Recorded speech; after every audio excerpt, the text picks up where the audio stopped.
कानून को अपना काम करने दो। अगर मान लो नोटिस दे दिया है, पूछताछ की है, जवाब दिया होगा उन्होंने, टाइम मांगा होगा, टाइम नहीं दिया है, कोई सोच समझ के नहीं दिया होगा। मैं कैसे कह सकता हूँ? कुछ मुझे कुछ पता नहीं है। कानून को अपना काम करने दो। अगर ईडी ने नोटिस दिया है, वो हाजिर हो गए हैं, जवाब दे दिया होगा, और अब आगे और डेट दी उनको, और रिक्वेस्ट पेपर करो तो की होगी, जैसे आप मुझे बता रहे हो। मैं तो बाहर निकले हूँ मीटिंग से। उन्होंने रिक्वेस्ट की है कि चुनाव के बाद बुलाओ मुझे। उन्होंने तो मैं उस पर क्या कर सकता हूँ? कानून अपना काम करेगा। लेकिन मैं कह सकता हूँ कि कोई दम नहीं है नोटिस के अंदर। सिंपल नोटिस है, सिंपल इंफॉर्मेशन मांगी गई है। जो कुछ हो रहा है पॉलिटिकल मैसेज आए, पीसी पेन के छापे पड़ गए हैं, मुख्यमंत्री के सन के ऊपर छापे पड़ गए। क्या कर सकता हूँ? कानून अपना काम करेगा। लेकिन मैं कह सकता हूँ कि कोई दम नहीं है नोटिस के अंदर। सिंपल नोटिस है, सिंपल इंफॉर्मेशन मांगी गई है। जो कुछ हो रहा है पॉलिटिकल मैसेज आए, पीसी पेन के छापे पड़ गए हैं, मुख्यमंत्री के सन के ऊपर छापे पड़ गए हैं, उनको बुला लिया गया है। तो पॉलिटिकली कैसे माइलेज लें, उस काम को लगे मैं ईडी वाले, क्योंकि ऊपर दबाव उनके ऊपर है। इससे कोई फर्क नहीं पड़ने वाला। बल्कि वहाँ राजस्थान भर के अंदर जब से खबर आई है कि आपने ईडी ने बुलाया नोटिस दे करके, 12 साल पहले का केस खत्म हो चुका। खत्म केस था ही नहीं पहले बात, तो कोई केस ही नहीं था। एक में से किरीट सुमैया बोलते थे 12 साल पहले, घूम घूम करके वो हम सुनते थे। उन बातों को लेकर बुला लिया गया। प्रदेश कांग्रेस अध्यक्ष की एक बड़ी पोस्ट होती है, हमारा पार्टी अध्यक्ष हैं। पेपर लिख के मैंने उनके घर में घुस गए और पूछताछ की नहीं उनसे। पूछताछ नहीं की, ना बयान लिए उनके, और दिन में बैठे रहे वहाँ पर। आप सोच सकते हो ये पूरा पॉलिटिकल खेल है बीजेपी का, और उससे बहुत बड़ा रिएक्शन राजस्थान के अंदर गांव-गांव में पहुंचा है। रिएक्शन इनको लेने देने पड़ जाएंगे। भारत सरकार के जिन नेताओं के इशारे पर ईडी की कार्रवाई चल रही है, चाहे छत्तीसगढ़ हो, चाहे राजस्थान हो, चाहे और कोई राज्य हो। कर्नाटक में आपने देख लिया, डीके शिव कुमार जी, वो भी प्रदेश के अध्यक्ष थे कांग्रेस की। 22 बार छापे पड़े वहाँ पे, 22 बार छापे पड़े। चुनाव कौन जीता? कांग्रेस जीती। वो स्थिति होगी राजस्थान के अंदर भी होगी, छत्तीसगढ़ में भी होगी, मध्य प्रदेश में भी होगी। जितने छापे डाल दे, अब इनके छापों का इफेक्ट नहीं रहा है। ये कोई जमाना था सीबीआई पहुंच जाए कहीं पर, इनकम टैक्स रेड हो जाए, ईडी पहुंच जाए, तो समाज भी उसको बहुत बुरा मानता था। ये पता नहीं इन्होंने कितने बड़े क्या घोटाले कर दिए होंगे।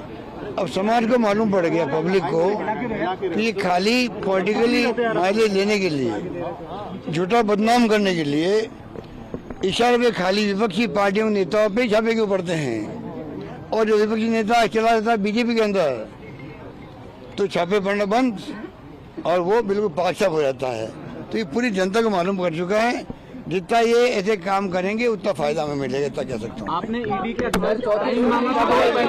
देखा है टाइम मुझे इतना आई वहाँ से, ईडी के डायरेक्टर से, सीबीआई के डायरेक्टर से, और सीबीआई 6 महीने में टाइम मांगा है। उनमें 2 का जवाब है, मेरे ख्याल जवाब आया है। कब इलेक्शन में कोड ऑफ कंडक्ट है, इसलिए हम उसके बाद में मिलेंगे आपसे, जबकि कोड ऑफ कंडक्ट का कोई तुक नहीं है। मैं नागरिक हूँ, मुझसे मिलने में क्या दिक्कत है उनको? मैं मिल के अपनी बात कहता, मैं क्या महसूस करता हूँ एज ए नागरिक, बताता उनको। मैं उनके इंटरेस्ट में बताता, मैं उनको उनकी एजेंसियों की, जो प्रीमियर एजेंसी हमारी है, जिसमें हमें गर्व होना चाहिए कि हमारी CBI, income tax, ED economic offences को कंट्रोल करती है। और मैंने कहा मेहुल चौकसी हो, नीरव मोदी हो, विजय माल्या हो, और 8-9 साल हो गए उनको भागे हुए। कई नीरव मोदी पैदा हो गए हैं, विजय माल्या पैदा हो गए देश के अंदर। उन पे ध्यान नहीं जा रहा ईडी का, इनकम टैक्स का, सीबीआई का। तो आप सोच सकते हैं, और कितने नए नए पैदा हो गए इकोनॉमिक ऑफेंस करने वाले। उनकी बजाय पॉलिटिकल पर्सनालिटीज पे आप दावा बोल के, उनको तंग करके, उनके घरों में घुस करके, नोटिस दे करके आप देश की जनता का ध्यान डाइवर्ट कर रहे हो। जैसे कि यहाँ पे आर्थिक अपराध है ही नहीं देश के अंदर। आर्थिक अपराध मोदी ने खत्म कर दिया है। इसका मतलब क्या हुआ?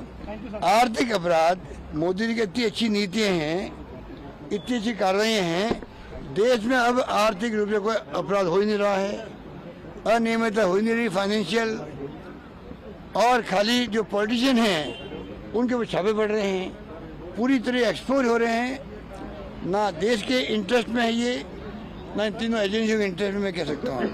ये अपने एजेंसी काम करे, हम खुद चाहते हैं जो एजेंसियाँ ईमानदारी से काम करके इकोनॉमिक ऑफेंस करने वालों को जेल के शिकंजे में बंद करो, सजा दो, पेनल्टी लगाओ, कुछ भी करो, हम स्वागत करेंगे उसका। जिस प्रकार से तांडव मचा रखा इन लोगों ने आतंक का, एजेंसियों के इंटरेस्ट में नहीं, बात मैं कह सकता हूँ, और देश में देश हित में नहीं है।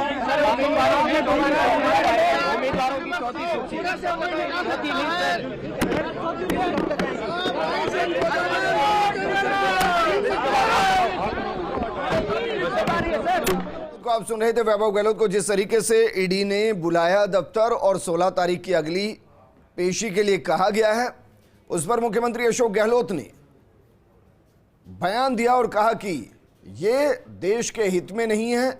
ऐसा नहीं है कि देश में आर्थिक अपराध बंद हो गए हैं। नेताओं पर जिस तरीके से कार्रवाइयां की जा रही हैं वो पब्लिक और नेशन इंटरेस्ट में नहीं। हालांकि मीडिया ने सवाल किए कि चौथी लिस्ट कब आएगी, सीईसी की बैठक में क्या रहा, लेकिन मुख्यमंत्री अशोक गहलोत इस पर नहीं बोले। उन्होंने ईडी की कार्रवाई पर मीडिया के सामने बातचीत की और कहा कि ईडी पर ऊपर से दबाव है, कितने भी छापे डाल दे, राजस्थान छत्तीसगढ़ में राजस्थान में कांग्रेस जीते, विपक्षी पार्टियों पर ही छापे क्यों पड़ रहे हैं, राजनेताओं पर छापे पड़ रहे हैं और एजेंसियां ईमानदारी से काम करें, यह मुख्यमंत्री अशोक गहलोत ने कहा है। कानून अपना काम करेगा, ये भी उन्होंने कहा है। और उन्होंने कहा कि अगर कोई अनियमितता मिलती है, कोई आर्थिक अपराध में दोषी पाया जाता है तो उसको सजा हो, पेनल्टी हो, जो भी हो, कांग्रेस उसका स्वागत करे।